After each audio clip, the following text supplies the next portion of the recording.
Well, it is time for me to make a part 2 upgraded video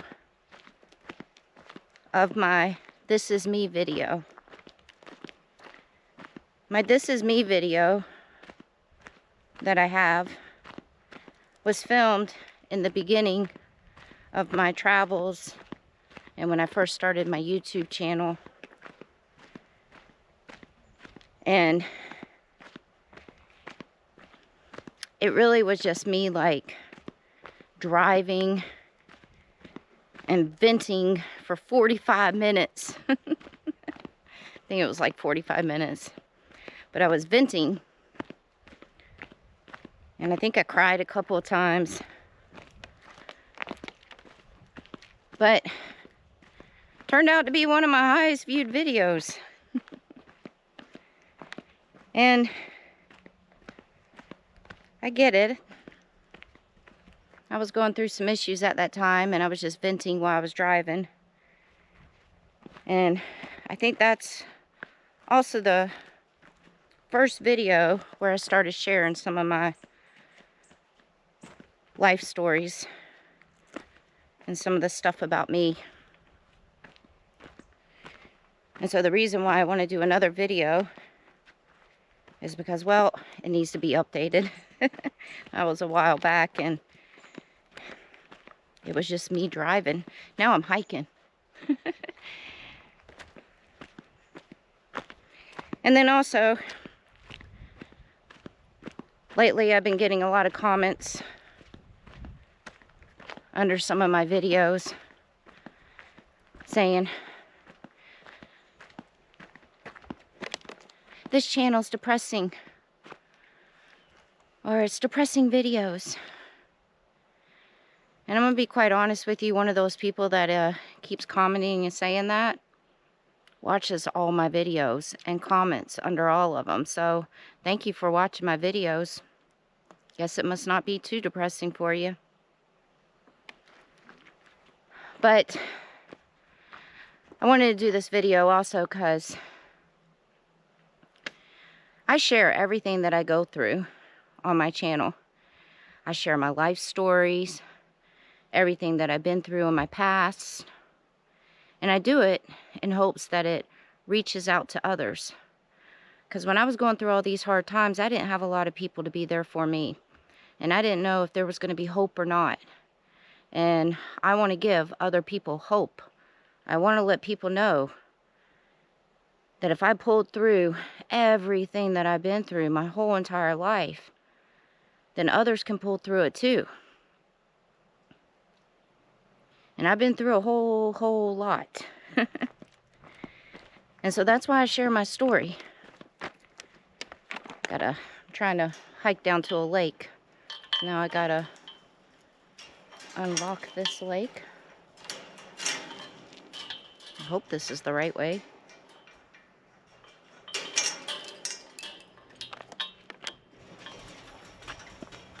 I don't know why there's a locked gate here. I hope it's okay. I hope there's no wild animals.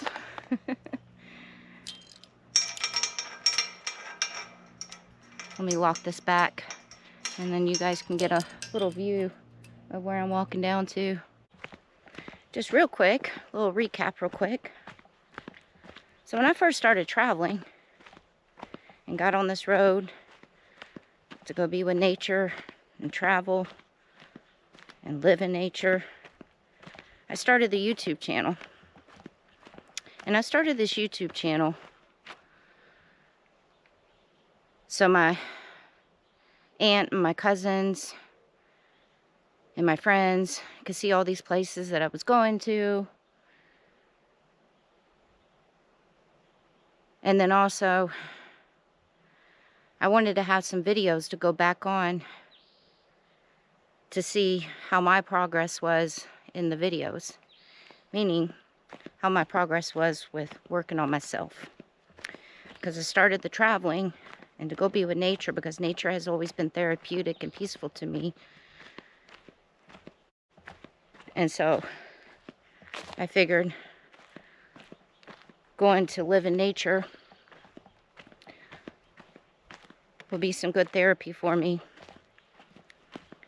And I needed it. I wasn't a happy person. Like, not even 5% happy.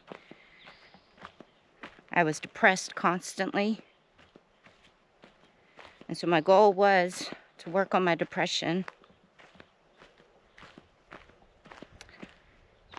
and to try to make myself somewhat happy.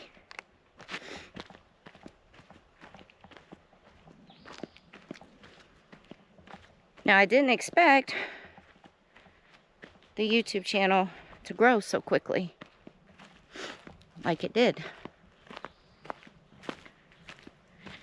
And then the first year that I started traveling, I did exactly what my goal was to work on my depression and work on my happiness. And I did that the first year. And when I started getting better with those things, then I decided to start sharing my story on my channel, because it is one heck of a story. I've always been one to care for others and to try to help others when I can. And the more I think about things, you know, I could never understand why I was dealt such a bad hand in life. I made it to the lake. Oh, goodness. That was a little trek. But I could never understand why I was dealt such a bad hand in life. For the longest, I was just mad. Mad at the world, mad at the universe, mad at everybody, everything. Because it seemed like my whole entire life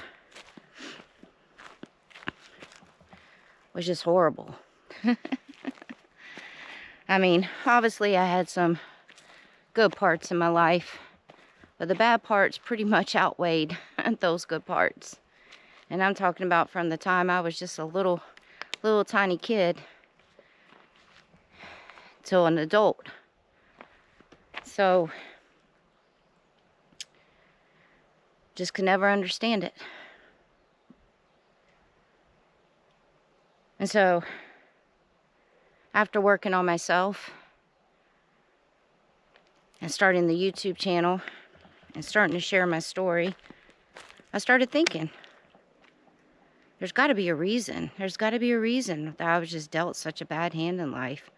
There's got to be a reason that I've gone through so much stuff in my life. And maybe that reason is I've experienced it. I've experienced it all. Pretty much. And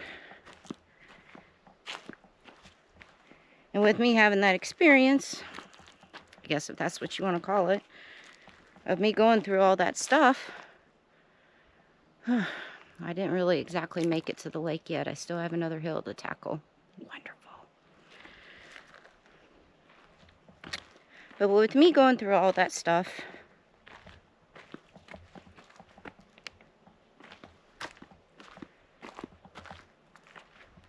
I had the experience of being dealt that bad hand and having a bad life. And there's a lot of people in this world that have been dealt a bad hand too, or that is going through some bad things in their life also. And they don't think they have anybody out there or anybody that can understand what they're going through. So that brings me into using my social media platform and YouTube here to share my stories and reach out to those people. Because there's got to be a reason for everything. Okay, we're going to finish this conversation right here because I got to go down that hill and it is just all Oh, sun. Yay. Let's get a view of this lake.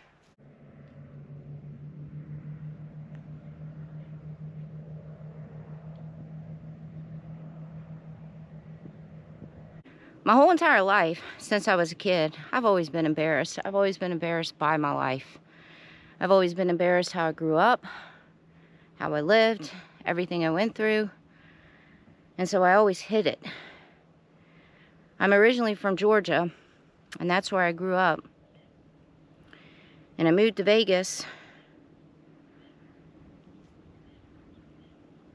How old am I now? I moved to Vegas 17 years ago. 18 years ago I moved to Vegas. And I lived there for a little over 15 years.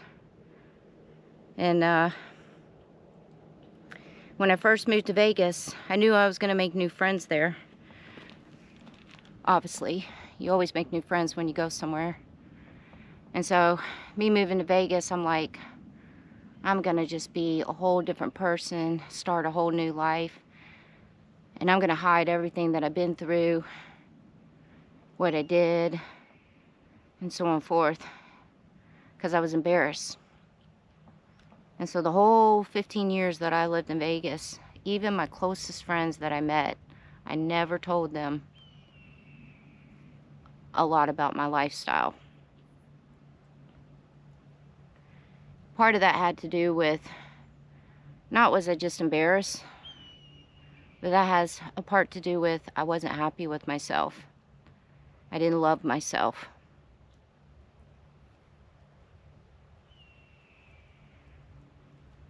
So when I started sharing my story here on YouTube, as you can imagine, some of my friends were like, oh, wait, what? We didn't know that, you know. And when I started sharing my story on YouTube, oh my God, the first time I shared it, I turned off that camera after videoing, and it was like a sigh of relief that I had finally just got everything out. And I just opened up. And the first time opening up and sharing my life story was to thousands of strangers, which is crazy, but it was like a relief. And then I just went from there.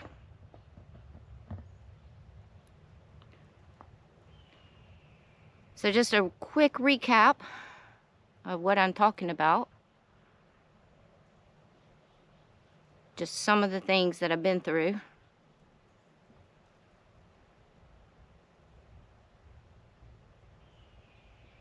I grew up in the foster care and group home system, in the foster care system. I was in and out of foster homes, group homes from 3 to 17 years old. So for 14 years.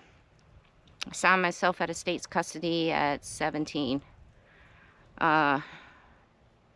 Growing up in the foster care system back then, and I really hope and pray that it has changed by now. It was horrible. Very horrible. You know, foster parents, they get paid. They get paid for each child that they have in their home. And with that said, there's a lot of foster parents that do it specifically for that money. And the money doesn't get spent on the kids. In almost every single foster home that I was in, that was the case. It was spent on their lifestyle. And they weren't very nice. And never was abused, like physically, but mentally I was abused by a lot of foster homes, which is just as bad. And so when I started getting to that age, knowing what running away was, I started running away from every single freaking foster home that they put me in. Every single one. And the group homes, because the group homes were just as bad. And so I was running away from every single one of them. And ran away from so many of them. And every time, you know, I'd get caught, I have to go to juvenile, you know, for running away. But the last time I went to juvenile, and the last time that I ran away, it got to the point that they couldn't find any foster homes or group homes in the area to accept me anymore because I had ran away from almost all of them. My little rebel life. And the last time I ran away and the last time I was in juvenile, it was a weekend, a Friday, and they had to find somewhere to place me because I was being released from juvenile. And there was this one foster home, but they only took little kids, and I was 15 years old. And so they didn't take teenagers, but they only took little kids. But I guess my caseworker had asked them if they would just keep me over the weekend until they could figure out what to do with me, where to put me. And I remember my caseworker comes pulling up, and it's this ranch in the middle of nowhere. Like, I love the outdoors now, but back then, I was not an outdoors person. So I'm like pulling up on this farm with pigs and horses and in the middle of the woods, and I'm just like, oh God. And I had already planned on running away, you know. But that couple, their names were Miss Linda and Mr. Edwin, were some of the most down-to-earth, nicest people I had ever met throughout all those years. And so, long story short, they ended up keeping me. I was the first teenager they ever kept. And I stayed there until 17, until I signed myself out of state's custody. Best foster home ever. Amazing people. Rest in peace, both of you guys. They're both passed away. So, but by that time, I had already become a rebel, you know, from running away, living on the streets a lot, pretty much growing up on the streets. Also, one of the things that the system did back then was those 14 years I was in foster care system, every year they'd send me back home to my mom. And then every year I'd go right back into foster care system.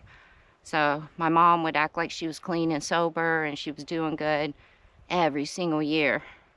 And I'd go back home every year for just a few months and then bam, get taken away again. So, and my mom, she was a, you know, drug addict, alcoholic. And, you know, she was passing the joints over to me, you know, as a young kid, and a bunch of stuff, you know. So, because I grew up in that lifestyle and everything, I started hanging out with gangs. And I hung out with gangs for a long time. And then there was this one gang that I ended up becoming part of. And, you know, now I know that the reason I started hanging out with this gang is because it was a family. It was a family that I never had. A family that I never felt. And it felt like I had a family. You know, it was a group of us. And we all looked out for each other and did stuff, whether it was right or wrong, you know. So I never had that. And I think that's why I decided to be in the gang. To get in the gang, I had to get jumped by 4 guys. And I had to fight 4 guys all at once. I got my butt beat.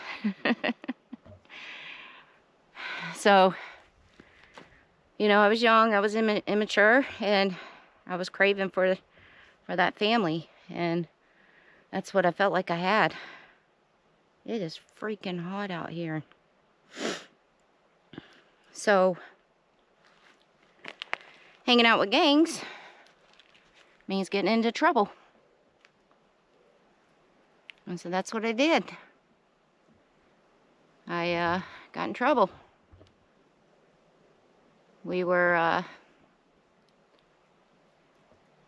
driving down a one-way street the wrong way. There were guns in the car, and I was the only female with 4 guys. They handed me the guns, and I took the rap for it. So I got charged with, and they were stolen guns.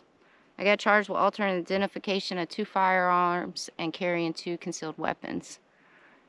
I ended up doing 6 months in jail, and I got time served, and then I was on probation for like 2 years. And the conditions were, because that was my first time in jail, you know, actual jail. The conditions were that if I completed my probation without getting in trouble, then I could take the First Offenders Act, which would mean wipe my record clean, because it was my first time. And of course I did. You know, I got out of jail. Being in jail for those 6 months and being the youngest one in there really scared me and really knocked some sense into me. So when I got out, I cut all ties with that gang and straightened my butt up. I didn't want to go back to jail. So one of the other things I forgot to mention, when I was a teenager and I was running away from those group homes and foster homes, I ran away from this one group home.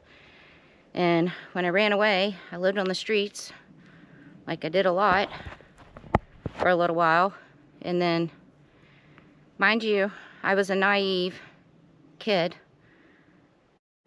And met these 2 guys while I was out there living on the street as a little teenager. And met these 2 guys, and they offered me to come back to their hotel room to get off the streets or whatever. And me being naive and stupid, decided to go back to these 2 guys' hotel room. And as you guys can imagine what probably happened there, they violently assaulted me sexually, both of them. I do remember there was a mirror in the bathroom that they slammed my forehead into the mirror, and I had like a cut. It wasn't a big cut though, it was a small cut. I had a cut on my forehead from them slamming my forehead in the mirror. And that went on all night long. All night long. Violently.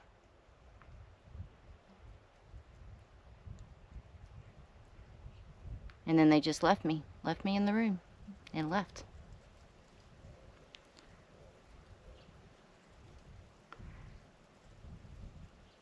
So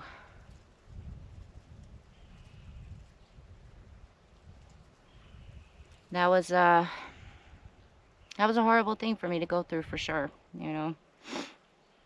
And I think that's when I think that is the moment that I started having hatred in my life and started just not caring about life. And shortly after that is when I started hanging out with the gangs and became part of the gang. And because I just had that I don't care attitude, you know, what's the point, you know, after everything that I've gone through. And I think that was the last straw for me right there, to just say, whatever, you know. But going to jail was a wake-up call for sure, and straightened me up. So, and I'm not going to say my life got peachy, you know, all peachy and everything after that. It didn't get better. You know, I went through a lot of struggles, a lot of things throughout all that. And then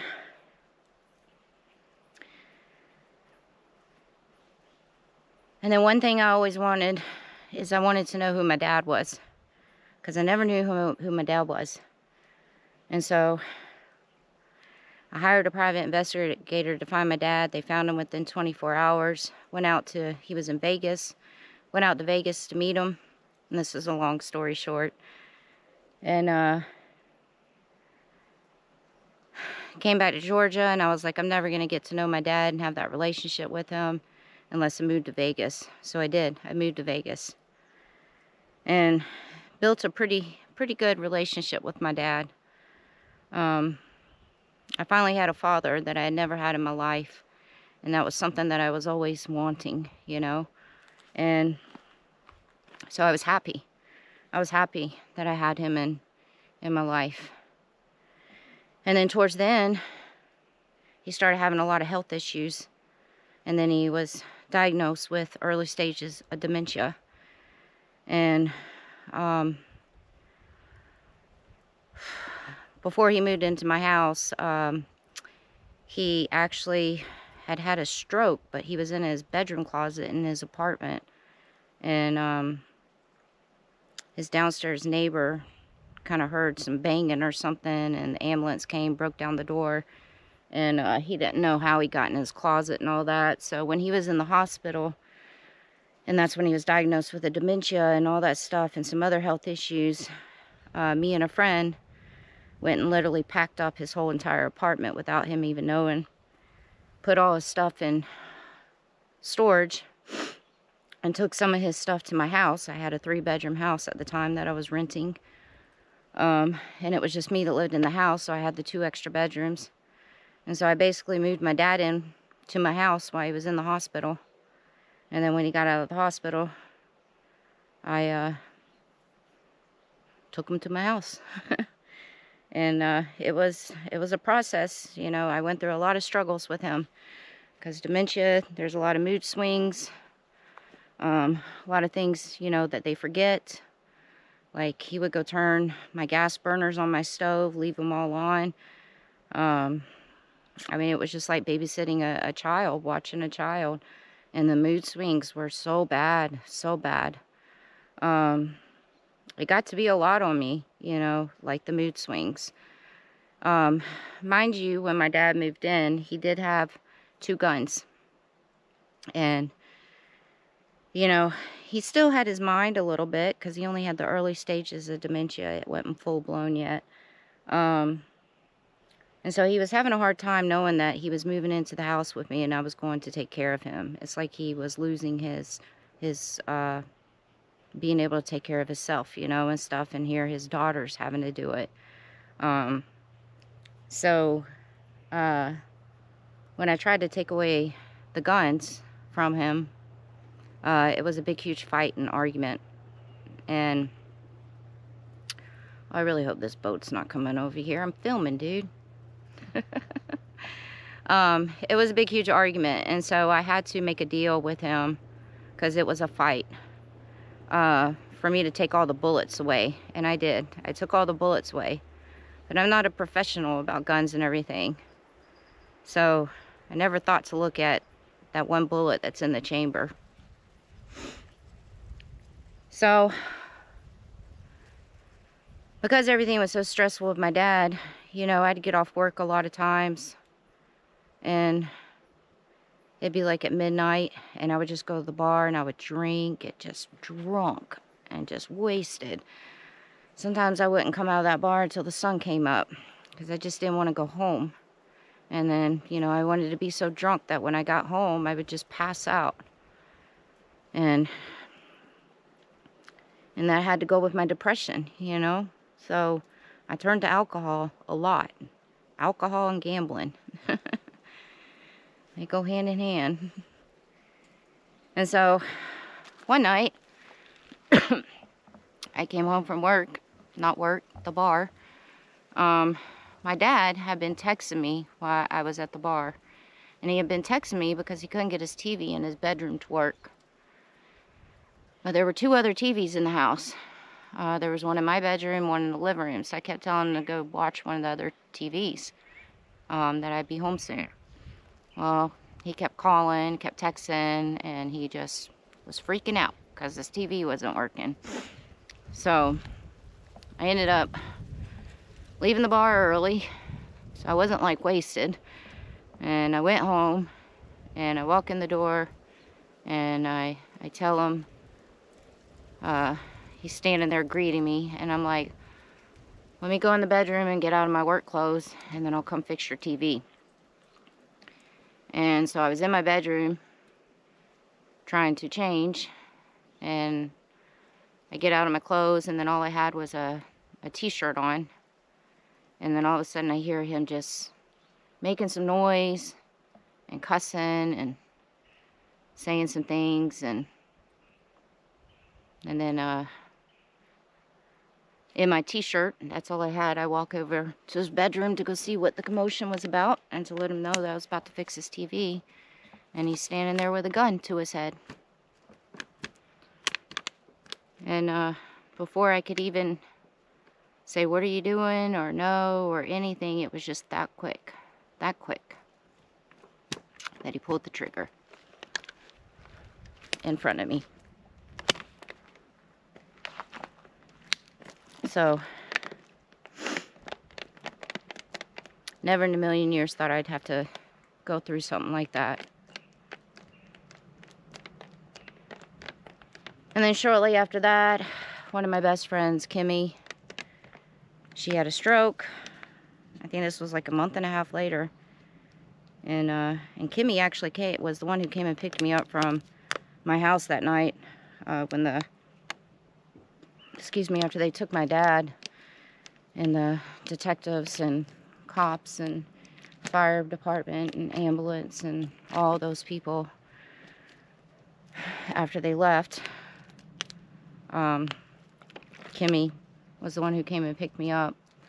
Month and a half later, Kimmy had a stroke. She was in a coma, on life support in the hospital.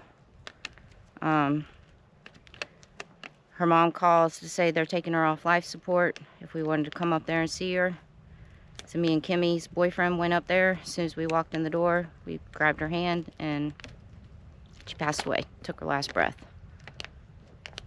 Shortly after that, my best friend in the whole entire world had been battling pancreatic cancer for a while. This was expected. We knew it was coming. He was getting down to his end, and he passed away.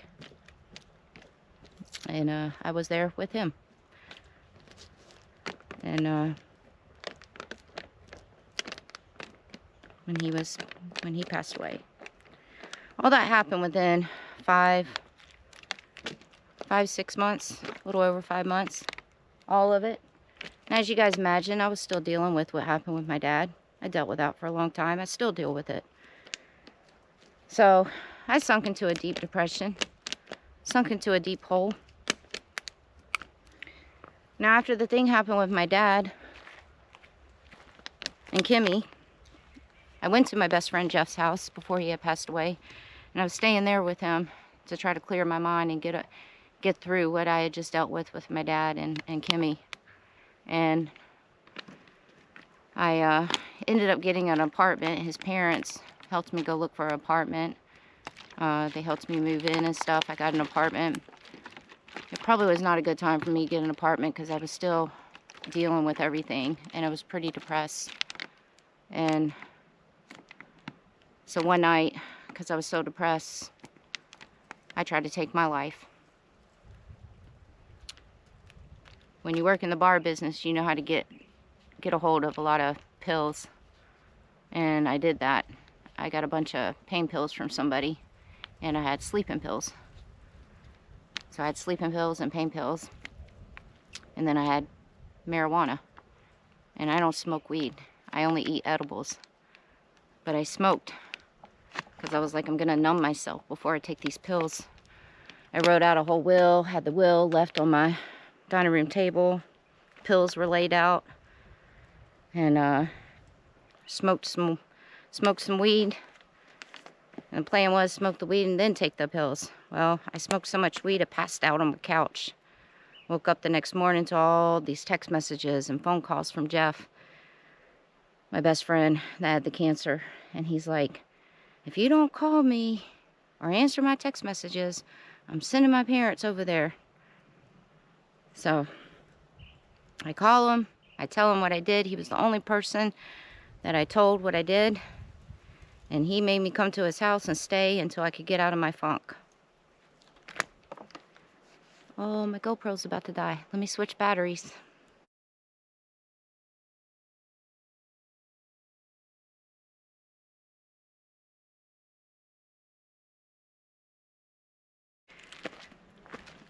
So I'm not really getting into like every single thing, because otherwise this is going to be a 24-hour long video.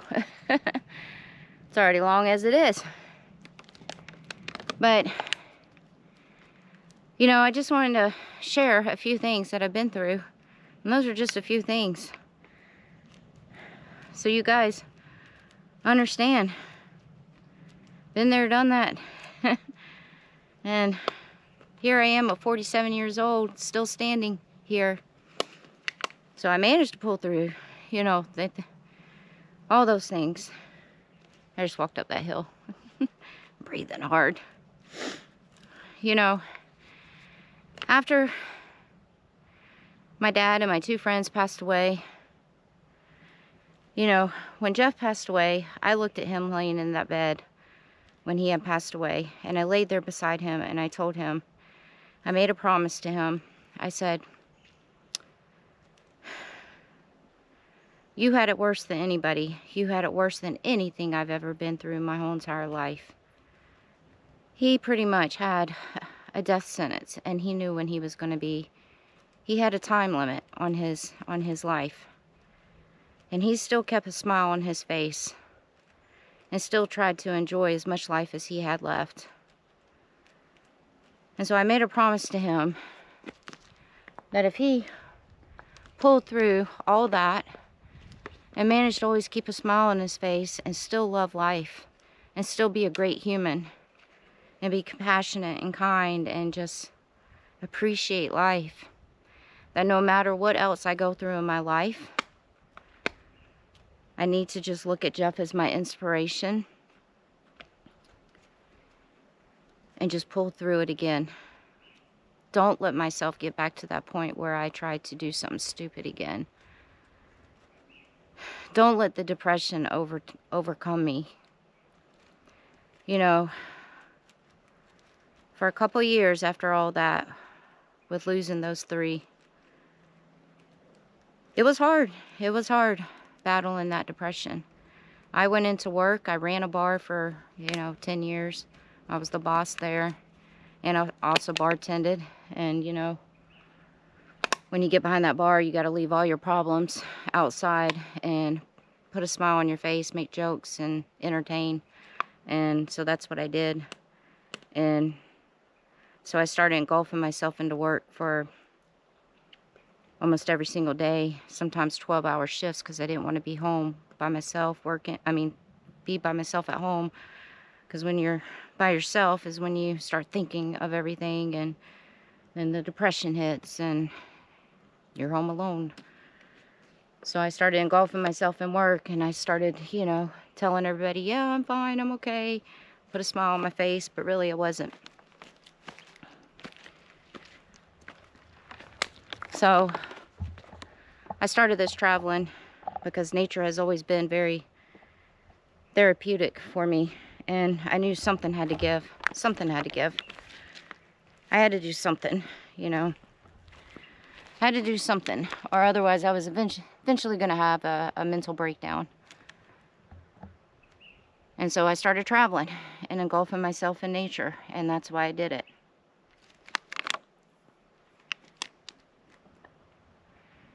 And after working on myself, and then when I started sharing my story, it was almost therapeutic for me. I was getting it out.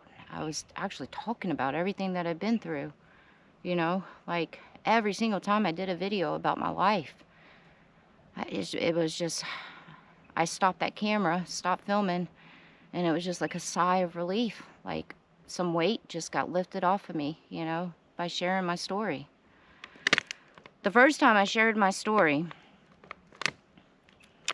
I can't even tell you how many emails that I got from people sharing their stories. My email just blew up. Some people were telling me that their parents sex trafficked them when they were a kid. Other people growing up in foster care system, like all this stuff. And a lot of those people all said the same thing. They were like, we've been embarrassed to tell our friends and share our story, but now you've given us inspiration. And when I saw all those freaking emails come in, guys, oh my goodness, I cried so much, because it was just,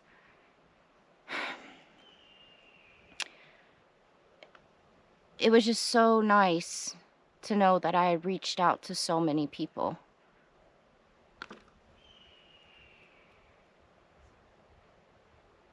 And so it made me want to share my story more. And so I did. I started sharing my story more. I did a public motivational speaking event in Washington, sharing my story for an hour. I'd like to do more of those, so I got to figure out how to do more of those. I really enjoyed speaking in front of people about my life. So I'm never going to say I've come to terms with everything that I've gone through, because I don't think I ever will. I still have my questions. I still have my, doubts. Why? But I try to find the positive in everything, and I'm trying to find the positive in being dealt a bad hand in life. And with that being said, my positive is to share my story in hopes that I reach out and help others that might be going through some bad times, or that went through some bad times and they still haven't dealt with what they went through, and to give them some hope. And so they don't get so depressed where they end up doing something stupid because they saw one of my videos, and yeah. So for you couple of people, because it was only a couple, that said, oh, my videos are depressing. Well, I guess you've missed all my traveling videos that I've posted, and all my hiking and off-roading and adventure videos that I've posted that I didn't talk about my life. Because if you go to my playlist section, I do have a playlist called My Life or My Life Stories, something like that. And if you look at that playlist section, it's not as long as all the other playlists that I have out there. So, and this is why I'm sharing my story. So I hope you can understand a little bit more. And if you can't, quit watching my depressing videos and go find some other videos to watch, because there's millions of YouTubers out there. Millions of other videos. I do this and share my life story to reach out to others and help others, and also to help myself, because it's very therapeutic to get it out. And it's very therapeutic to get the responses that I get. I need to start. I quit sharing my life story for a little while. And I did it because I was like, oh, I don't want my whole entire channel being all the bad stuff and the sad stuff, like it's an adventure channel, it's a travel channel, but it's also a channel to inspire and give other people hope and help and kindness. Remember that word, guys, kindness. There needs to be more of it in the world. All right, that's it. That's my part 2 of This Is Me video, and I didn't even cry on this one. First one I did. Didn't even cry this time. I'm still working on myself. I still have my moments. I still get depressed, but it's not an everyday thing like it used to be. I have been going through depression a lot lately, but I am right now helping a friend go through cancer, and I'm watching him go through a tough thing right now, and it's triggered a few things for me, and it's been stressful a little bit, and stress triggers my depression, but it hasn't been an everyday depression thing. I'm happier than when I used to be. I still have a long way to go with that happiness. And I'm finally starting to love myself. I'm not 100% there yet.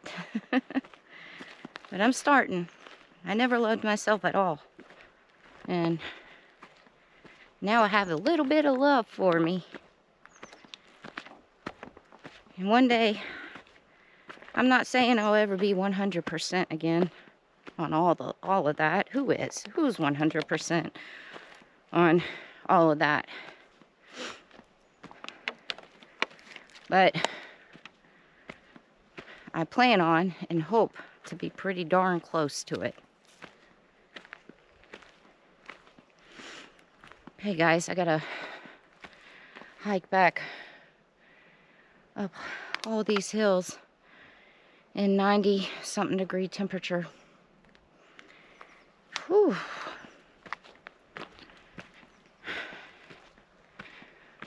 Hope you guys enjoyed this video and understood a little bit more about me. And I'm gonna go ahead and end it, because I don't want you guys sitting here listening to me going. And yeah, till next time.